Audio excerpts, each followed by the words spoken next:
समास 6वा. महंत लक्षण. श्रीराम. शुद्ध नेट केल्या हावे, लेहोन शुद्ध शोधावे. शोधून शुद्ध वाचावे, चुको नये. जो महंत असेल त्याने शुद्ध लिहावे, नीट नेटके लिहावे.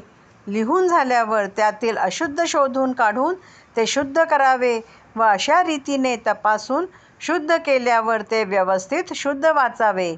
या सर्व बाबतीत चुका करू नयेत. विष्कळीत मातृकाने मस्त कराव्या, धाट्या जाणोन सदृढ धराव्या. रंग राखोन भराव्या, नाना कथा. विस्कळीत काना मात्रा तपासून व्यवस्थित कराव्यात.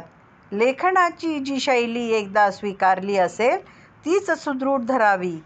लिहिताना कथा प्रसंगाच्या अनुरोधाने मध्ये मध्ये सुंदर चित्रे काढून ती उत्तम प्रकारे रंगवावीत. जाणायाचे सांगता नये, सांगायाचे नेमस्त नये. समजल्या वीण काहीच नये, कोणी एक. ज्याला जे जाणायचे ते नीट सांगता येत नाही, जे सांगायचे असेल ते व्यवस्थितपणे सांगता येत नाही, किंवा ज्याला काहीच नीट समजत नाही, अशा माणसाला महंत होऊ शकत नाही. हरिकथा निरूपण, नेमसपणे राजकारण. वर्तायाचे लक्षण, तेही असावे. महंतास हरिकथा व अध्यात्म निरूपण करणे चांगल्या प्रकारे येण आवश्यक आहे. तसेच नेमस्तपणे राजकारण करणेही त्याला यावयास हवे. त्याचे आचरणही उत्तम असायलाच हवे. पुसो जाणे, सांगो जाणे, अर्थांतर करू जाणे. सकळिकांचे राखो जाणे, समाधान. कुणाला काय विचारावे, कुणाला काय सांगावे, ग्रंथातील मजकुराचा अचूक अर्थ करणे हे सर्व महंतास आले पाहिजे. सर्वांचे मन राखून त्यांचे समाधान करणे त्याला जमायला हवे. दीर्घ सूचना आधी कळे, सावधपणे तर्क प्रबळे. जाण जाणोनी निवळे, यथोयोग्य. पुढे काय घडणार याची ज्याला आधी कल्पना येते आणि जो सावधपणे त्याच्याविषयी तर्क करून त्यावेळी कसे वागावे याचा यथायोग्य निश्चय करू शकतो, तोच महंत होण्यास लायक ठरतो. ऐसा जाणे जो समस्त, तोची महंत बुद्धिमंत. या वेगळे अंतवंत, सकळ काही. अशा प्रकारे जो सर्व गोष्टी जाणतो तोच बुद्धिमान महंत होय. याखेरीज जे इतर सर्व काही ते नाशिवंत जाणावे. ताळमेळ तानमाने, प्रबंध कविता जाड वचने. मजालसी नाना चिन्हे, सुचती तया. ज्याला काळ वेळ याची योग्य समज आहे, जो प्रबंध काव्य करणे व सुभाषिते उच्चारणे यात प्रवीण असून ज्याच्या अंगी सभाधीपणा असतो व ज्याला योग्य वेळी योग्य गोष्टी सुचतात. जो एकांतास तत्पर, आधी तरी पाठांतर. अथवा शोधी अर्थांतर, ग्रंथ गर्भीचे. जो एकांत विषयी तत्पर असतो, आधी खूप पाठांतर करून नंतर जो अर्थाचा शोध घेऊन ग्रंथातील सार ग्रहण करतो. आधीच शिकोन जो शिकवी, तोची पावे श्रेष्ठ पदवी. गुंतल्या लोकास उकवी, विवेक बळे. जो एखादी विद्या अथवा कला आधी स्वतः शिकून मग लोकांना शिकवतो, तोच श्रेष्ठ पदवी प्राप्त करू शकतो. असा महंत विवेकाच्या बळावर मायेत गुरफटलेल्या लोकांना सोडवतो. अक्षर सुंदर, वाचणे सुंदर, बोलणे सुंदर, चालणे सुंदर. भक्ती ज्ञान वैराग्य सुंदर, करून दावी. त्याचे अक्षर सुंदर असते, वाचणे सुंदर असते, बोलणे सुंदर असते, चालणे सुंदर असते. त्याची भक्ती, त्याचे ज्ञान आणि त्याचे वैराग्यही सुंदर असून त्यास अनुसरण त्याचे वागणे असते.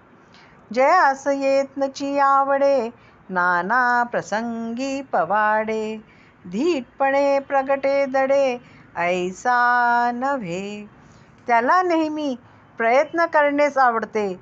जो कठीण प्रसंगी धैर्याने उभा ठाकतो, धीटपणे आल्या प्रसंगाला उघडपणे तोंड देतो, कधीही दटून बसत नाही. सांकडीमध्ये वर्तो जाणे, उपाधीमध्ये मिळो जाणे, अलिप्तपणे राखो जाणे आपणासी. संकटसमयी कसे वागावे हे तो यथार्थपणे जाणतो.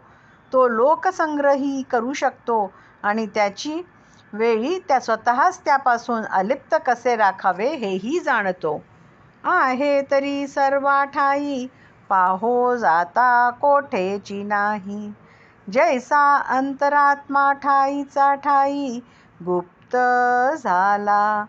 तसे बघितले तर तो सर्वांठायी असतो, पण बारकाईने विचार केला असता तो कोठेच गुंतलेला नाही हे कळून येते. अंतरात्मा जसा प्रत्येकाच्या हृदयातच असतो, पण गुप्त असतो. त्या वेगळे काहीच नसे, पाहो जाता तो न दिसे. न दिसोन वर्तवीतसे, प्राणी मात्रासी. खरे तर अंतरात्म्याशिवाय काहीच खरे नाही, पण त्यास पाहू जावे तर तो दिसत नाही. पण दिसत नसूनही तोच सर्व प्राणी मात्रांना चालवत असतो. तैसाच हाही नाना परी, बहुत जनास शहाणे करी. नाना विद्या त्या विवरी, स्थूळ सूक्ष्मा. तसाच महंत हाही नाना प्रकारे अनेक लोकांना शहाणे करून सोडतो. लौकिक विद्या, अध्यात्मविद्या व इतरही नाना विद्या यांचे विवरण तो करतो. आपणाकरिता शहाणे होती, ते सहजची सोय धरीती. जाणतेपणाची महंती, ऐसी असे. जे आपले कल्याण इच्छितात ते स्वाभाविकच अशा महंताचा आश्रय घेतात. ज्ञानाची महती ही अशी थोर आहे. राखो जाणे नीती न्याय, न करी करवी न्याय. कठीण प्रसंगी उपाय, करू जाणे. महंत नीती न्यायाने वागतो, स्वतः कधी अन्याय करत नाही अथवा दुसऱ्याकडूनही करवीत नाही. कठीण प्रसंगी काय उपाय योजावा हेही तो अचूक जाणतो. ऐसा पुरुष धारणेचा, तोची आधार बहुतांचा. दास म्हणे रघुनाथाचा, गुण घ्यावा. अशा लक्षणाचा जो पुरुष असतो तो अनेक जणांचा आधार ठरतो. रामदास म्हणतात की रघुनाथाच्या अंगी असणारा हा गुण महंताने घ्यावा. इति श्री दासबोधे गुरु शिष्य संवादे महंत लक्षण निरूपण नाम समास 6वा. इति श्री दासबोधे गुरु शिष्य संवादे महंत लक्षण नाम समास 6वा समाप्त.